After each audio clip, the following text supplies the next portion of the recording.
The NFL draft is over. Rookies have had their mini camps. They're starting OTAs. They're officially in phase 2 of their off-season programs. And we're getting closer and closer to the season. We're trying to figure out which NFC West team has the brightest future. Now, I'm going to start with just what the 49ers did in their draft. You let me know if you see a trend here, Curtis. Mykel Williams, edge from Georgia. Alfred Collins, D-tackle from Texas. Nick Martin, linebacker from Oklahoma State. Upton Stout, corner from West Kentucky. And then you have C.J. West in the 4th round, D-tackle from Indiana. Seems like they had a need over there, Curtis. Yeah, they're looking to fortify that defensive line, going D-line with 3 picks in the first 4 rounds. And then you kind of see just how that defense is aged out. You don't have guys like Dre Greenlaw over there anymore. Talanoa Hufanga is no longer there. Both of those guys, I believe, ended up in Denver. Javon Hargrave is out. So the 49ers obviously needing to hit the reset button a little bit on the defensive side of the ball. They have Nick Bosa under contract. They have Diamador Lenore under contract for a while. It sounds like things are progressing towards an extension for Fred Warner. So they've got pieces in place, but I also kind of wonder, Bump, like, what does this Brock Purdy contract do for the 49ers spending going forward? Because we had to see them unload Deebo Samuel this last offseason.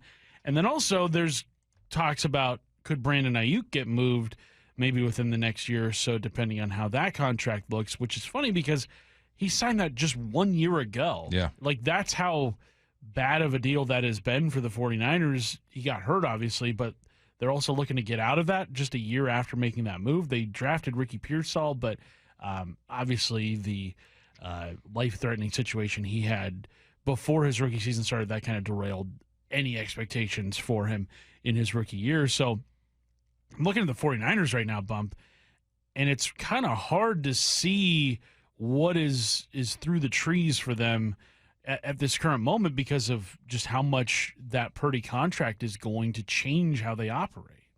All right, let's move along to this next team, all right? This next squad. They'll remain nameless until I throw it out there. The 11th offense in the NFL last year.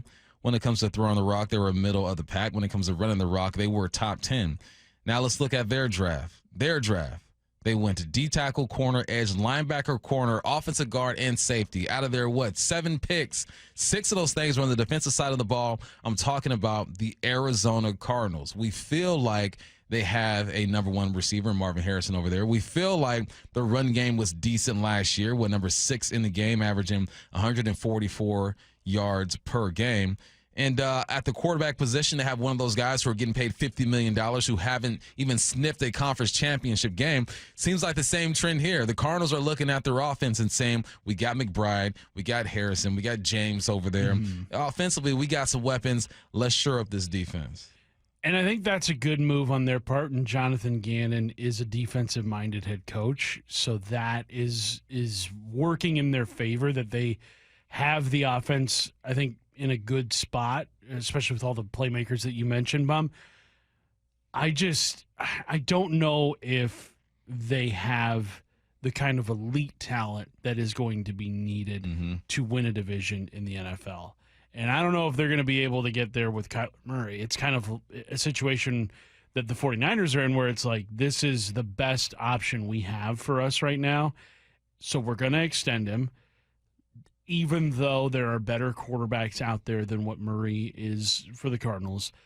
But you just, once you find somebody that's competent enough, you just kind of have to stick with them in the NFL. And for the Cardinals, I just don't know if they are a team that is going to be able to bring in the kind of elite talent that it takes to compete on the biggest stage in the NFL. At least, this is what, year 3 of Jonathan Gannon? Yeah. Year 4? Year 3, yeah. It's been a while since he's been there.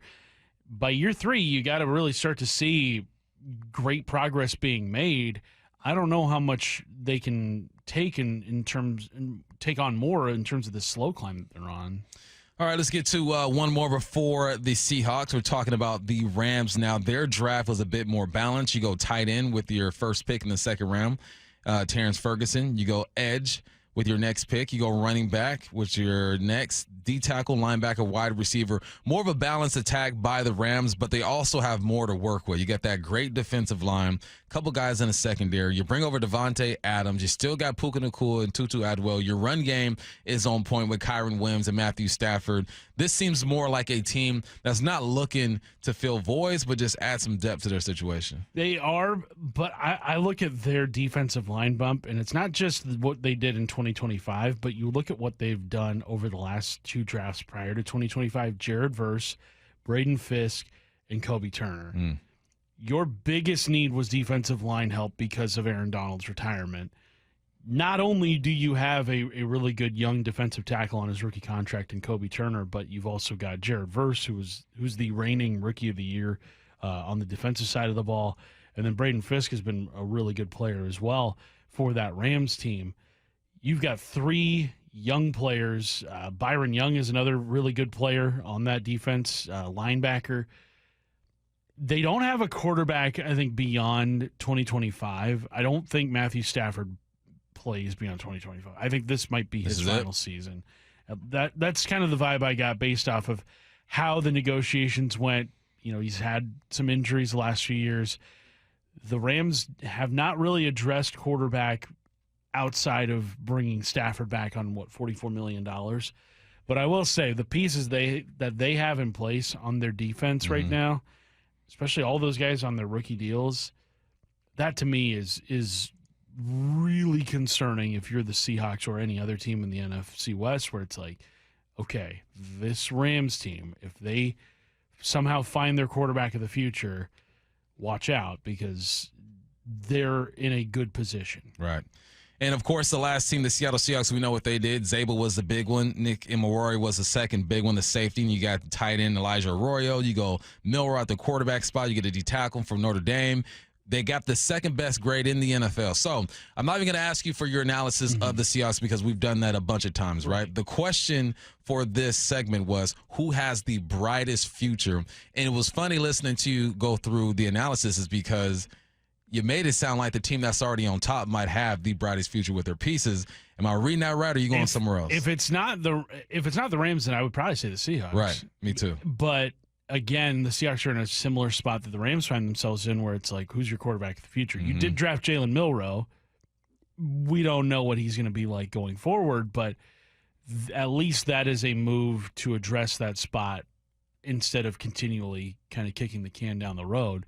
But I just think the Rams and what they've been able to build up on that defensive line and also on the defensive side of the ball, it's definitely worth taking note of. Yeah, and I agree with you. If Matthew Stafford is done and they have to start all over at the quarterback position, I think that puts him back a couple steps. If Sam Darnold is anything like we saw last year and the Seahawks improve offensively, it has to be the Seahawks. So I'm going to go out there and say the team with the brightest future in the division is probably the Seahawks at this point, but the team to beat at this point has to be the Los Angeles Rams.